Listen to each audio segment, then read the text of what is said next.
अस्सलाम वालेकुम। आज बहुत ज़बरदस्त कलेक्शन लेकर आई हूँ यार। ये बिल्कुल न्यू आर्टिकल है, अभी ये ज़्यादातर लोगों के पास है भी नहीं। इतना कोई खूबसूरत इसकी लॉन का कपड़ा है ना, डोरिया वर्क इसकी लॉन है प्योर वाली। इतना प्यारा फैब्रिक है कि मैं आप लोगों को इतनी अच्छी तरह बोल के ही यकीन दिला सकती हूँ कि ये क्वालिटी बहुत बेस्ट है। इतने प्यारे सूट हैं और ये पता है मैंने बहुत मेहनत से, अब समझो ये मुझे मिले, वरना ये मिलते नहीं है।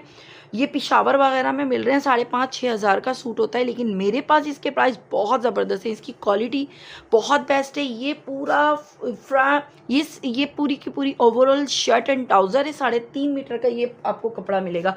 इसके साथ ओरिजिनल प्योर बैम्बर के दुपट्टे, प्योर बैम्बर, यकीन करो इतनी कोई खूबसूरत प्योर बैम्बर है। ऊपर से इसकी पूरी प्रिंटिंग पूरी सूट की मैचिंग की है। तो ये 3 पीस आर्टिकल आप लोगों को बहुत ही रीज़नेबल प्राइस में मेरे पास से मिल जाएंगे। आपको पता है ये चीज़ बार बार ढूंढने से भी आप लोगों को नहीं मिलेगी, इतने प्यारे प्रिंट है। तो जिसको जो सूट पसंद आ जाए उसका स्क्रीनशॉट लेके आप लोग व्हाट्सएप पर आ जाइएगा।